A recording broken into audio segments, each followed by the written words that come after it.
आज़ादी के लिए कश्मीरी अवाम की तरफ से की जाने वाली कोशिशों को कभी आगे नहीं लाया गया। कश्मीरी लोग तक़सीम हिंद के वक्त से ही पाकिस्तान के साथ जाना चाहते थे। मसला कश्मीर पर किताब लिखकर तारीख़ सम दुरुस्त करने की कोशिश की गई। इन ख्यालात का इजहार कश्मीर की तारीख़ पर लिखी जाने वाली किताब फॉरगॉटन नैरेटिव के मुसन्निफ़ चौधरी साउद सुल्तान ने दुनिया न्यूज़ फोरम के साथ ख़ुसूसी बातचीत की। उन्होंने मज़ीद क्या कहा, जानते हैं आज का दुनिया न्यूज़ फोरम। बिस्मिल्लाहिर्रहमानिर्रहीम। दुनिया फोरम के साथ मैं हूँ हसीब अरसलान।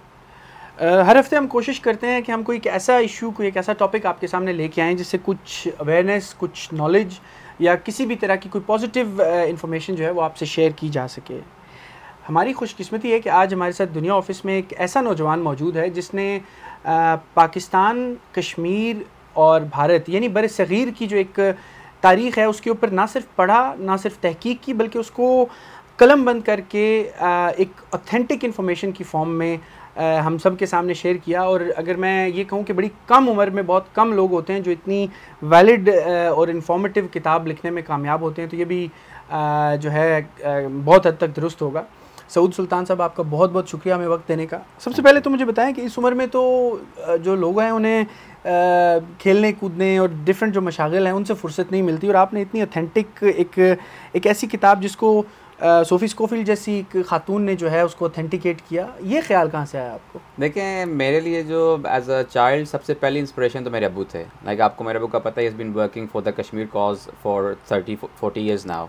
तो मैं जो ऑब्वियसली ऐसे एक घराने में पैदा हुआ जिसकी पॉलिटिकल फैमिली थी। मेरे दादा अबू सियासत में थे, फिर अबू थे, and I always seen them working for the Kashmir cause. तो इसीलिए मेरे साथ भी बनाया वाज ग्रोइंग अप, तो मेरा था मैंने भी कश्मीर के लिए कुछ ना कुछ करना है। तो ऑब्वियसली मैंने फिर I didn't do conventional politics, मैं चला गया एकेडेमिया में। तो मैंने कश्मीर इशू पर रिसर्च करना शुरू कर दी। तो मैंने 2016 में अपना एमफिल किया यूनिवर्सिटी ऑफ कैम्ब्रिज से। तो उस पर मुझे शौक आया इसको एकेडमिक लेवल पढ़ने का। उसके बाद फिर मैं जॉब भी करता, लेकिन फिर मेरा एक पैशन था कि do something for my community, something for the cause, तो कश्मीर कॉज है जो। इसलिए मैंने सोचा कि मैं एक बुक लिखूं। उस पर यह है कि मेरी बुक में जो मेंटर थी वो मेरी विक्टोरिया स्कोफिल्ड थी। वो कि एक जाना पहचाना नाम है उनका, माशाल्लाह काफ़ी उनका काम है इस पे। तो उन्होंने मुझे मेंटर किया इस बुक पे through out.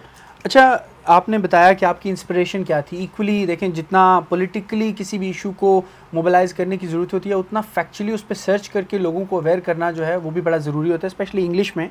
So I think कि आपने बड़ा एक पॉजिटिव और पैशन के साथ एक जो हार्ड काम है उसको चूज़ किया, पॉलिटिक्स। तो फिर सम हाउ एक आप उसको किसी हद तक एंजॉय भी कर रहे होते हैं। सो आपकी जो मैं आगे रेफरेंसेस देख रहा था कि लास्ट बहुत सारे पेजेस जो हैं they are full of references. ये इसमें कितनी मुश्किल आपको आई ऑब्टेन करने में, क्योंकि रेफरेंसेस के बगैर तो किसी किताब की कोई वैल्यू ही नहीं होती है। तो ये कैसे आपने अचीव किया? आई थिंक इसमें रेफरेंसेस बहुत ज़्यादा हैं। मैं बताऊँ तो अराउंड 700 रेफरेंसेस हैं इसमें। तो लास्ट 40 पेजेस ऑफ रेफरेंसेस। इसमें काफ़ी मुश्किल था because research is very difficult, और वो भी ऑथेंटिक। और इसमें आप देखें because my whole theme of the book is कि I am challenging the conventional और ट्रेडिशनल इंडियन नैरेटिव। अब जब आप एक स्टेट लेवल नैरेटिव को करते हैं चैलेंज, तो your references need to be very authentic. आप सिर्फ अपना ओपिनियन लिख सकते हैं। तो आई थिंक उसलिए मैंने अपने रेफरेंसेस बहुत अपने अच्छे रखे हैं, सॉलिड रखे हैं, और मैंने बहुत ज़्यादा रखे हैं। तो आई थिंक मैंने काफ़ी हार्ड एफर्ट किया है और द पास्ट 2 ईयर्स के रिसर्च करने पर। It's a research based book, तो I have done a lot of research. अच्छा, अब इसको थोड़ा मुझे, आई नो इतनी बड़ी किताब है, इसको आप इस छोटे से प्रोग्राम में सम अप तो नहीं करके बता सकते, लेकिन फिर भी अगर उसका आप मुझे वन लाइनर दे सकें या कुछ लाइंस में आप मुझे बता सकें कि इसके अंदर कहा क्या गया है, ताकि पढ़ने वाले जो उन्हें एक आसानी हो कि ये किस तरफ लेके जा रही है आपको। इसके देखें जी, इसके 2 मेन थीम्स हैं। If I just sum up, तो इसका जो बुक का पहला पार्ट है, जो पहले 7 चैप्टर्स हैं, उसमें बेसिकली है कि जो हमारी हिस्ट्री है 1947 कश्मीर से जहाँ स्टार्ट हुआ, the origins of the dispute, I have challenge that and I am reversing the origins, कि मैं उसको बिल्कुल चेंज कर रहा हूँ। बेसिकली हमारा जो नैरेटिव है वो इस टाइम दुनिया में चल रहा है इंडियन नैरेटिव, कि 22 अक्टूबर 1947 को पाकिस्तान से पठान आए थे कश्मीर में, उन्होंने वहाँ पर हमला किया। तो महाराजा हरी सिंह जो वहाँ का रूलर था कश्मीर का, उसने इंडिया के साथ इल्हाक कर दिया। ये नैरेटिव पूरी दुनिया में चल रहा है। मैंने इस सब को चेंज किया है बेसिकली, क्योंकि ये इंडिया का नैरेटिव है, इसमें हमारे कश्मीरियों की क्या स्ट्रगल थी वो नहीं दिखाई गई। ठीक है, उसके अलावा के बाकी जितने भी मामलात थे, I don't want to go into detail वरना बहुत लंबे हो जाएगा। अच्छा, इन शॉर्ट आप ये बताएं कि असल जो नैरेटिव है, ये तो हो गया इंडिया का नैरेटिव जो हमें पता है, इंटरनेशनली उसको बड़ा स्पॉन्सर करके चलाया जाता है, उसको एडवोकेट किया जाता है। असल नैरेटिव क्या था वो हमें शॉर्ट अल्फाज में बता सकते? असल नैरेटिव ये था, अगर मैं आपको सम अप करके बताऊं अपनी बुक की आधी बुक, वो ये होगा कि बेसिकली उस वक्त हमारा जो आज़ाद कश्मीर खित्ता है, यहाँ के लोगों की जो स्ट्रगल है वो नहीं बाहर लाई गई, ठीक है। उसमें पूंछ में सबसे पहले एक रिवॉल्ट हुई थी महाराजा हरि सिंह के खिलाफ, फिर मीरपुर में लोग उठे थे, ठीक है।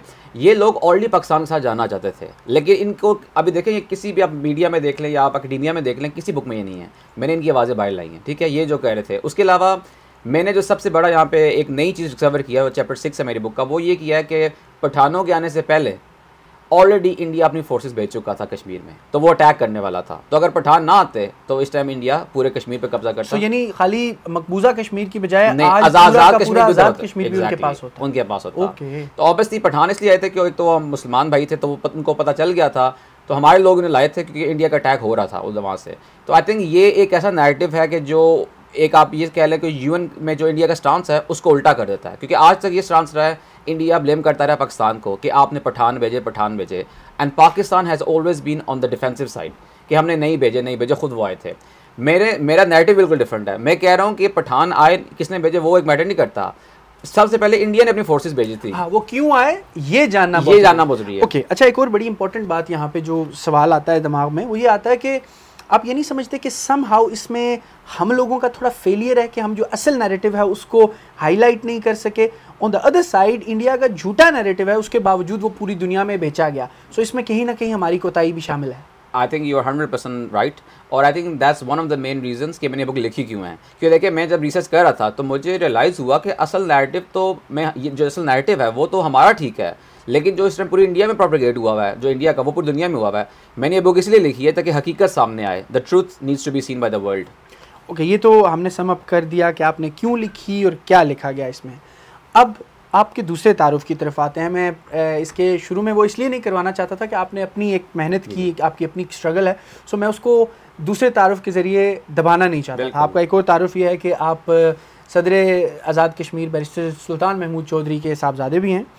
सो अब मुझे ये बताएं कि बुक लिखने के बाद, क्योंकि उनकी एक बड़ी स्ट्रगल है आज़ाद कश्मीर के लिए दुनिया में, चाहे वो यूएन हो, चाहे वो सिक्योरिटी काउंसिल हो, चाहे वो अमेरिका हो, चाहे वो बरतानवी पार्लियामेंट हो, चाहे वो कांग्रेस हो, दुनिया का कोई ऐसा महाज नहीं है जहाँ पे उन्होंने जाके कश्मीर की जंग जो है वो नहीं लड़ी, और एक बड़े स्ट्रॉन्ग एडवोकेट के फेम, चाहे वो प्रेसिडेंट हो, चाहे वो प्राइम मिनिस्टर हो, चाहे वो कुछ भी ना हो, उन्होंने आज़ाद कश्मीर की आवाम को लीड किया और फ्रंट पे लड़े।